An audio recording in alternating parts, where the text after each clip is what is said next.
രൂപയുടെ ഒരു നോട്ടീസ് വന്നു. ആ നോട്ടീസ് എന്താണെന്ന് വെച്ച് കഴിഞ്ഞാൽ പശുവിന് പുണ്ണാക്ക് വാങ്ങിയ നോട്ടീസാണ്. അത് കേട്ട് കഴിഞ്ഞാൽ കോമഡി ആയിട്ട് തോന്നുമെങ്കിൽ കൂടെ സത്യത്തിൽ കോമഡി ഒന്നല്ല. ഞാൻ എന്തോ അത് വലിയൊരു ഫാക്ടറി ആയിരിക്കും, ഒരു ഹലാക്കിന്റെ ഗുദാമായിരിക്കും എന്നൊക്കെ വിചാരിച്ച ഭയങ്കര ത്രില്ലിൽ വന്നത്. അവിടെ വെച്ച് നോക്കുമ്പോഴാണ് ഒരു ചോട്ടാപ്പി പെട്ടിക്കൂട് പോലത്തെ ഒരു സംഭവം. അപ്പൊ ഞാൻ വിചാരിച്ചു ഫൈറ്റ് ചെയ്യേണ്ടി വരും, തല്ലുകൂടേണ്ടി വരും എന്നൊക്കെ വിചാരിച്ച് മസിലും പിടിച്ചിട്ടായിട്ട് പോന്ന്. അതിനകത്ത് ചെന്നപ്പോഴാണ് ഒരു സാധുവായ മനുഷ്യനിരിക്കുന്നത്.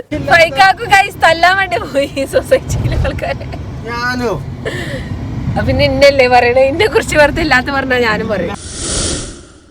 ഹലോ മൈ ഡിയേഴ്സ്, അസ്സലാമു അലൈക്കും, welcome back to my channel. ഇന്നലെ കൂട്ടുകാരെ വിശേഷങ്ങൾ സുഖമാണെന്ന് പ്രതീക്ഷിക്കുന്നു. സംഭവം എന്താണെന്ന് വെച്ചാൽ ഇന്ന് നമ്മുടെ പറക്കുംതളികയിൽ നമ്മൾ പോയിക്കൊണ്ടിരിക്കുന്നത് കടമ്പോട് എന്ന് പറഞ്ഞ സ്ഥലത്തേക്കാണ് കേട്ടോ. എന്താ കാര്യം എന്ന് വെച്ചാൽ കുറച്ചധികം കാര്യഗൗരവമുള്ള കാര്യമാണ്. കാരണം നമ്മുടെ വീട്ടിലേക്ക് നോട്ടീസ് വന്നു ഗൈസ്. 23,000 രൂപയുടെ ഒരു നോട്ടീസ് വന്നു. ആ നോട്ടീസ് എന്താണെന്ന് വെച്ച് കഴിഞ്ഞാൽ പശുവിന് പുണ്ണാക്ക് വാങ്ങിയ നോട്ടീസാണ്. ചുരുക്കി പറഞ്ഞാൽ അത് കേട്ട് കഴിഞ്ഞാൽ കോമഡി ആയിട്ട് തോന്നുമെങ്കിൽ കൂടെ സത്യത്തിൽ കോമഡി ഒന്നല്ല. നമ്മൾ അടയ്ക്കേണ്ടതില്ലാത്തൊരു ബില്ലാണ് നമ്മുടെ വീട്ടിലേക്ക് വന്നിട്ടുള്ളത്. അപ്പം എൻ്റെ വാപ്പാക്ക് പന്തലൂര് എന്ന് പറഞ്ഞ സ്ഥലത്ത് ഫാം ഉണ്ടായിരുന്നു കേട്ടോ, സ്ഥലമുണ്ട്. അപ്പോൾ ഫാം വേറെ ഒരാൾക്ക് നടത്താൻ വേണ്ടി വിറ്റ് കൊടുത്തിട്ടുണ്ടായിരുന്നു. അപ്പം വിൽക്കല്ല ഗൈസ്, നടത്താൻ വേണ്ടി കൊടുത്തിട്ടുണ്ടായിരുന്നു. അപ്പം അയാൾ ബില്ല് അടക്കാതെ അത് വാപ്പാൻ്റെ പേരിലേക്കാണ് ബില്ല് വന്നിട്ടുള്ളത്. വാപ്പ ഉമ്മ ഫാമിലി എല്ലാവരും പറ്റി വേണ്ടമായത് കൊണ്ട് തന്നെ അത് പോയിട്ട് കാര്യഗൗരവമുള്ള മകൾ ഇവിടെ നാട്ടിലുണ്ടാകുമ്പോൾ വാപ്പ ടെൻഷൻ അടിക്കേണ്ട ആവശ്യമില്ലല്ലോ. അപ്പം എന്തായാലും അത് ആ ഓഫീസിൽ ക്ഷീര വകുപ്പ് ഓഫീസിൽ പോയി അവരോട് സംസാരിച്ച് സെറ്റിൽ ചെയ്യാൻ വേണ്ടിയിട്ടാണ് ഗൈസ് ഇപ്പോൾ പോകുന്നത്. എന്താ രണ്ടാം കൂടെ പരിപാടി? ബേബി അങ്ങോട്ട് വീഴും കേട്ടോ, മുഖം കുത്തി വീഴും. എന്നെ താഴേക്ക് ഇറക്കി വെച്ചേ.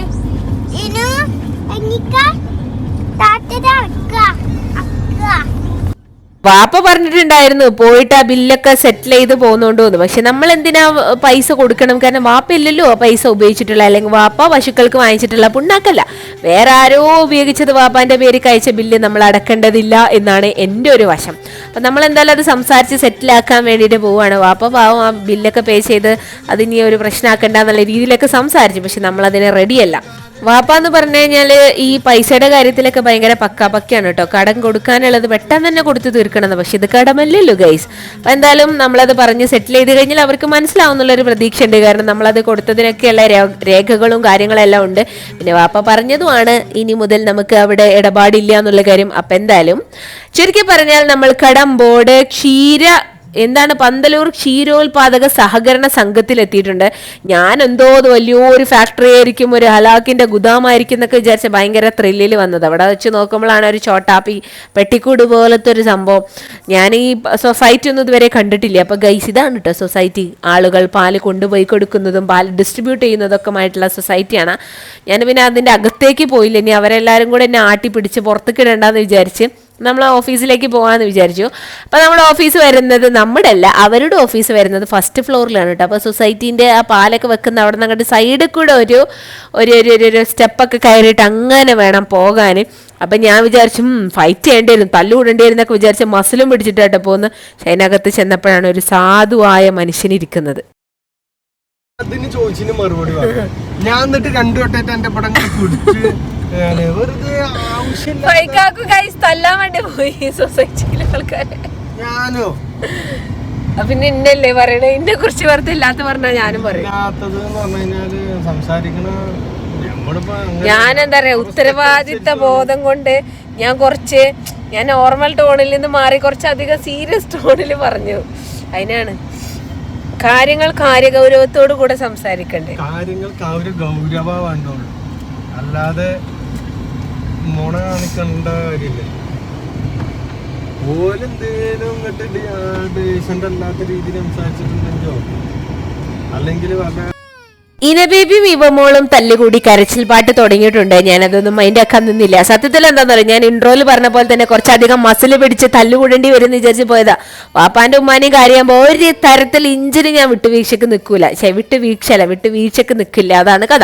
അങ്ങനെ എന്തായാലും ചുരുക്കി പറഞ്ഞു കഴിഞ്ഞാൽ ആ സാധുവായ മനുഷ്യൻ അതെല്ലാം കോംപ്രമൈസ് ആക്കി നമ്മളെ വിട്ടു. അപ്പം എന്നോട് പറഞ്ഞ് നമ്മളൊക്കെ വാങ്ങിച്ചിട്ടുണ്ട്, അപ്പം ഇനി എന്തെങ്കിലും നോക്കിയിട്ട് എന്തെങ്കിലും പ്രശ്നം ഉണ്ടെങ്കിൽ വിളിക്കാമെന്ന് പറഞ്ഞ് വിട്ടു. അപ്പം നെക്സ്റ്റ് നമ്മൾ പോകുന്നത് ഗൈസ് മൗലാന ഹോസ്പിറ്റലിലേക്കാണ്. സംഭവം എന്ന് വെച്ച് കഴിഞ്ഞാൽ കുറെ സമയം ഞാൻ മൂക്കിൽ ഇങ്ങനെ പിടിക്കുന്നത് കണ്ടോ. കുറേ കാലമായിട്ട് എൻ്റെ മൂക്കിൽ ഞാൻ അറിയാതെ, ഞാൻ ഇൻവൈറ്റ് ചെയ്യാതെ വന്നൊരു ഗസ്റ്റ് ഉണ്ട്. എന്താന്ന് വെച്ച് കഴിഞ്ഞാൽ ഒരു കുരു. ആ കുരു എന്ന് പറഞ്ഞു കഴിഞ്ഞാൽ ഒരു ചില്ലറ കുരുവല്ല, മനുഷ്യനെ അലവലാതി ഒരു കൈൻഡ് ഓഫ് കുരു. ഭയങ്കര വേദന, പോരാത്തതിന് ഒരു ജോക്കർ ലുക്കും. കാരണം മൂക്കൊക്കെ ചുമന്ന് കഴിഞ്ഞാൽ എന്തായിരിക്കും ഗൈസ് അവസ്ഥ, വല്ല കോമാളികളെ പോലെ. അപ്പം എൻ്റെ കോൺഫിഡൻസ് പോക്കുന്ന ഒരു കുരു ആയതുകൊണ്ട് ഡോക്ടറെ കാണിച്ച് ട്രീറ്റ്മെൻറ്റ് എടുക്കാമെന്ന് വിചാരിച്ചു. പോരാത്തതിന് സ്കിന്ന് ഞാൻ കുറേ ആയിട്ട് വിചാരിക്കുന്നുണ്ട് എന്തെങ്കിലുമൊക്കെ ഒരു ട്രീറ്റ്മെൻറ്റ് എടുക്കണമെന്ന്. കാരണം എന്തിനൊക്കെയോ ആയിട്ടുണ്ട് എൻ്റെ സ്കിന്ന്. അങ്ങനെ ഗൈസ് നമ്മൾ ടോക്കൺ എടുത്ത് പോവാണ്. ഗൈസ് ഭയങ്കര റേറ്റ് ആണ് കേട്ടോ ഈ സ്കിൻ ഡോക്ടർമാർക്കൊക്കെ. സാധാരണ ഡോക്ടർക്ക് 100-200 ഉണ്ടാവുള്ളൂ, ഈ ഡോക്ടർക്ക് 250-350 സംതിങ് ഒക്കെ.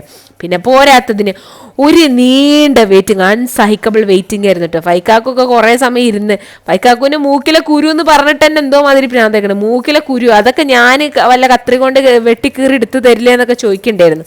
പിന്നെ അത് കഴിഞ്ഞ് എന്തായാലും പാവം എൻ്റെ ഇഷ്ടത്തിനൊക്കെ വന്ന് തന്നു. പിന്നെ അത് കഴിഞ്ഞിട്ട് നമ്മൾ ഇറങ്ങിയതിന് ശേഷം, ഡോക്ടറെ അടുത്തു നിന്നൊക്കെ ഇറങ്ങിയതിന് ശേഷം നമ്മൾ ഫുഡ് കഴിക്കാൻ വേണ്ടി വന്നിരിക്കുകയാണ് കേട്ടോ. വീട്ടിലേക്ക് അങ്ങോട്ട് പോയിട്ട് കാര്യമില്ല, ഫുഡ് ഉണ്ട്, പക്ഷേ എന്നാലും പുറത്തിറങ്ങുമ്പോൾ രസമല്ലേ. അങ്ങനെ നമ്മൾ ഫുഡ് കഴിക്കാൻ വേണ്ടിയിട്ട് പെരിന്തൽമണ്ണയുള്ള ഒരു റെസ്റ്റോറൻറ്റിൽ വന്നിരിക്കുകയാണ്. അങ്ങനെ നമ്മൾ ഫുഡ് ഓർഡർ ചെയ്തു. വലിയ ഹെവി ഫുഡൊന്നും ഇല്ല, ഷവർമ്മയാണ് നമ്മൾ ഓർഡർ ചെയ്തിട്ടുണ്ടായിരുന്നത്. ഇന്ന് എന്താണെന്നറിയില്ല, ഭയങ്കരമായ വിശപ്പ്. അപ്പോൾ ഉച്ചയ്ക്ക് ഫുഡ് കഴിക്കാത്ത കാരണം ഫുഡ് കഴിക്കാൻ വേണ്ടിയിട്ട്. അപ്പോൾ അത്രയ്ക്കുള്ള ഗായ്സ്, ഇഷ്ടപ്പെട്ട ലൈക്ക്, ഷെയർ ആൻഡ് സബ്സ്ക്രൈബ്.